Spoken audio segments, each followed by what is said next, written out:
Writ ಅರ್ಜಿಯಲ್ಲಿ ಹಲವು ವಿಚಾರವನ್ನು ಸಿಎಂ ಮುಚ್ಚಿಟ್ಟಿದ್ದಾರೆ ಅಂತ ಆರೋಪ ಮಾಡಿದ್ದಾರೆ. ದೂರುದಾರ ಸ್ನೇಹಮಯಿ ಕೃಷ್ಣ ಅವರು ಪಬ್ಲಿಕ್ ಟಿವಿ ಜೊತೆ ಮಾತನಾಡಿದ್ದಾರೆ. ಅವ್ರು ಹೇಳೋದು, ಮೂಡಾಗೆ ಪತ್ನಿ ಪಾರ್ವತಿ ಪತ್ರ ಬರೆದಿರೋದು ಸಿಎಂ ಗೊತ್ತಿದೆ. ಹೌದು, ಅದು ಕ್ಲಿಯರ್ ಆಯಿತು. 713 ಪುಟಗಳ ದಾಖಲೆ ಒಳಗೊಂಡ ರಿಟ್ ಅರ್ಜಿಯನ್ನು ಹಾಕಿದ್ದಾರೆ. ಆದರೆ 531ನೇ ಪುಟದಲ್ಲಿ ಪಾರ್ವತಿ ಬರೆದ ಅರ್ಜಿಯ ಮೊದಲ ಪುಟ ಇದೆ. 532ನೇ ಪುಟದಲ್ಲಿ ಪಾರ್ವತಿಯವರು ಬರೆದ 2ನೇ ಪುಟ ಇಲ್ಲ ಆ ಲೆಟರ್.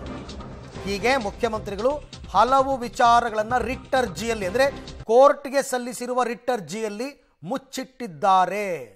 ಇದೆಲ್ಲವನ್ನು ನಾವು ಕೋರ್ಟ್ ಗಮನಕ್ಕೆ ತರ್ತೀವಿ ಅಂತ ಅದಕ್ಕೆ ಇವರು ಕೇವಿಯಟ್ ಹಾಕೊಂಡಿರೋದು. ನಮ್ಮ ವಾದವನ್ನು ಆಲಿಸದೆ ಯಾವುದೇ ಮಧ್ಯಂತರ ಆದೇಶ ಕೊಡಬೇಡಿ ಅಂತ ಇದೆಲ್ಲವನ್ನು ಕೋರ್ಟ್ ಗಮನಕ್ಕೆ ತರ್ತಾರೆ. ಸಿಎಂ ಸಿದ್ದರಾಮಯ್ಯನವರ ಪ್ರಾಸಿಕ್ಯೂಷನ್ಗೆ ಸಂಬಂಧಪಟ್ಟಂತೆ ಒಬ್ಬ ದೂರುದಾರರಾಗಿರುವಂತಹ ಸ್ನೇಹಮಯಿ ಕೃಷ್ಣ ಅವರು ಈಗ ಇನ್ನೊಂದಿಷ್ಟು ಗಂಭೀರವಾದಂತಹ ಆರೋಪಗಳನ್ನು ಸಿದ್ದರಾಮಯ್ಯನವರ ಮೇಲೆ ಮಾಡ್ತಾ ಇದ್ದಾರೆ.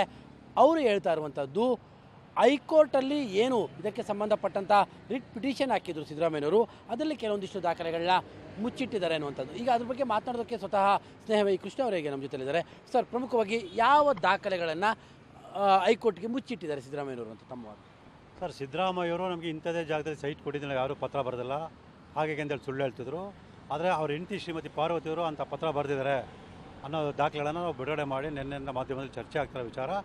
ಈ ಸಂದರ್ಭದಲ್ಲಿ ಸಿದ್ದರಾಮಯ್ಯನವರು ನಾವಂಥ ಯಾವುದೇ ಪತ್ರ ಬರೆದಿಲ್ಲ, ಅದ್ರ ಬಗ್ಗೆ ನಂಗೆ ಗೊತ್ತಿಲ್ಲ ಅಂತೇಳಿ ಸುಳ್ಳು ಹೇಳ್ತಾರೆ. ಸೊ ಇಲ್ಲಿ ಏನು ಅವರು ಅಭಿಷೇಕ್ ಮನು ಸಿಂಘಿ ಅಂತ ದೊಡ್ಡ ಒಂದು ಘಟಾನುಘಟಿ ವಕೀಲರ ತಂಡ ಕಳಿಸ್ಕೊಂಡಿದ್ದಾರೆ. ಆ ತಂಡವೇ ಸಿದ್ದರಾಮಯ್ಯವ್ರ ಪರವಾಗಿ ಮಾನ್ಯ ಉಚ್ಚ ನ್ಯಾಯಾಲಯ ಸಲ್ಲಿಸಿರ್ತಕ್ಕಂಥ 2 ಸಂಪುಟದ ದಾಖಲೆಗಳಲ್ಲಿ ಅವರೇ ಆ ಪತ್ರದ ಬಗ್ಗೆ ಉಲ್ಲೇಖ ಮಾಡಿದ ಒಂದು ಪತ್ರವನ್ನು ಹಾಕಿದ್ದಾರೆ. ತಾವು ಗಮನಿಸ್ಬೋದು, 530ನೇ ಪುಟದಲ್ಲಿ ಶ್ರೀಮತಿ ಪಾರ್ವತಿಯವರು ದಿನಾಂಕ 23/6/2014 ಬರೆದಿರ್ತಕ್ಕಂಥ ಪತ್ರವನ್ನು 531ನೇ ಪುಟ ಅಂತೇಳಿ ಸಲ್ಲಿಸಿದ್ದಾರೆ. ಇಲ್ಲಿ ಮೊದಲನೇ ಪುಟ ಮಾತ್ರ ಇದೆ. 2ನೇ ಪುಟ ನೋಡಿದಾಗ ನೋಡಿ 532 ಇದೆ. ಇಲ್ಲಿ ನಗರಾಭಿವೃದ್ಧಿ ಪ್ರಾಧಿಕಾರ ದಾಖಲೆ ಇದೆ ಹೊರತು 2ನೇ ಪುಟ ಇಲ್ಲ. ಏನೋ ಶ್ರೀಮತಿ ಪಾರ್ವತಿಯವರು ಬರೆದಿದ್ದಾರೆ, ಅದು 2ನೇ ಪುಟ ಇಲ್ಲ. ಸೊ ಆ 2ನೇ ಪುಟ ನೋಡಿ ಇಲ್ಲಿ ನಮ್ಮ ಹತ್ರ ಇದೆ. ಅಂದರೆ ಆ 2ನೇ ಪುಟ, ಇದು ಮೊದಲನೇ ಪುಟ. ಇದು ಮೊದಲನೇ ಪುಟ, ಇದು 2ನೇ ಪುಟ. ಈ 2ನೇ ಪುಟದಲ್ಲಿ ಇಲ್ಲಿ ವೈಟ್ನರ್ ಹಾಕಿ ಸತ್ಯಾಂಶ ಮುಚ್ಚಿಟ್ಟಿದ್ದಾರೆ. ಈ ಕಾರಣಕ್ಕೋಸ್ಕರ 2ನೇ ಪುಟವನ್ನು ಮಾನ್ಯ ಉಚ್ಚ ನ್ಯಾಯಾಲಯ ಕೂಡ ಸಲ್ಲಿಸಿಲ್ಲ. ಮತ್ತು ನನಗೇನು ಗೊತ್ತಿಲ್ಲ ಹಾಗೆ ಅಂತ ಹೇಳ್ತಾರೆ. ಮಾನ್ಯ ರಾಜ್ಯಪಾಲರ ಶೋಕಾಸ್ ನೋಟಿಸ್ಗೆ ದಿನಾಂಕ 3/8/2024 ಸ್ವತಃ ಸಿದ್ದರಾಮಯ್ಯವರು ಪತ್ರವನ್ನು ಕೊಟ್ಟಿರ್ತಾರೆ.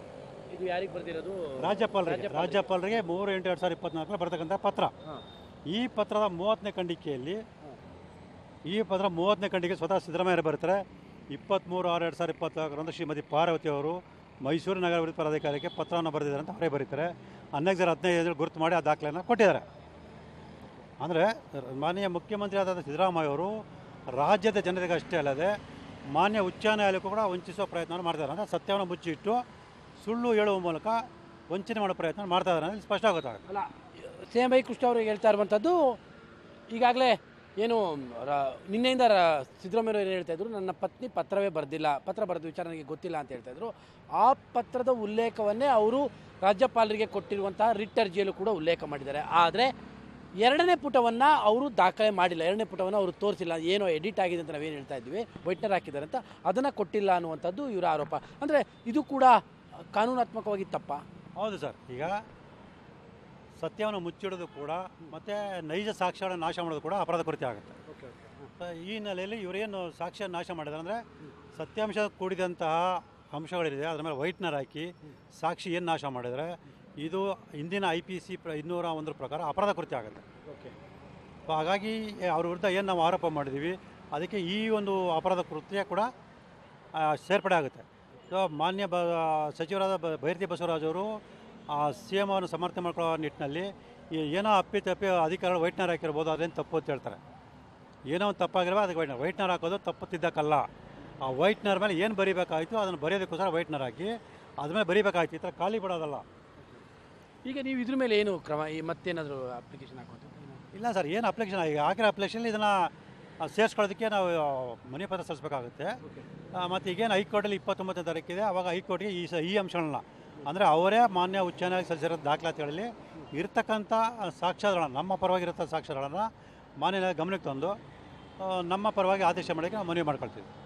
ಇದು ಸ್ನೇಹಮಯಿ ಕೃಷ್ಣ ಅವರ ಮಾತು. ಮತ್ತೆ ನಾನು ಕ್ಲಾರಿಟಿಯಾಗಿ ಹೇಳ್ತಾ ಇದ್ದೀನಿ, ಏನು ತಮ್ಮ ಪತ್ನಿ ಬರೆದಿರುವಂಥ ಪತ್ರದ ವಿಚಾರ ತಮಗೆ ಗೊತ್ತಿಲ್ಲ ಅಂತ ಏನು ಸಿದ್ದರಾಮಯ್ಯ ಹೇಳ್ತಾ ಇದ್ರು. ಆದರೆ ಅವರೇ ರಾಜ್ಯಪಾಲರಿಗೆ ಸಲ್ಲಿಸಿರುವಂತಹ ವರದಿಯ ವಿಚಾರ ಇರ್ಬೋದು ಮತ್ತು ರಿಟ್ ಅಪ್ಲಿಕೇಶನಲ್ಲೂ ಕೂಡ ಅದನ್ನು ನಮೂದು ಮಾಡ್ತಾರೆ, ಇಷ್ಟೇ ತಾರೀಕು ತಮ್ಮ ಪತ್ನಿ ಪತ್ರ ಬರೆದಿದ್ರು ಅಂತ. ಆದರೆ ಏನು ವೈಟ್ನರ್ ಹಾಕಿರುವಂಥ 2ನೇ ಪೇಜ್ ಇದೆ, ಆ 2ನೇ ಪೇಜನ್ನು ಅವರು ಕೋರ್ಟ್ಗೂ ಕೂಡ ಸಬ್ಮಿಟ್ ಮಾಡೋದಿಲ್ಲ. ಇದು ದಾಖಲೆಗಳನ್ನ ಮುಚ್ಚಿಡುವಂತಹ ಕ್ರಮ ಅನ್ನುವಂಥದ್ದು ಸ್ನೇಹಮಯಿ ಕೃಷ್ಣ ಅವರ ಆರೋಪ. ಕ್ಯಾಮ್ರಾ ಪರ್ಸನ್ ಕಾರ್ತಿಕ್ ಜೊತೆ KP Nagaraj, public TV, Mysuru.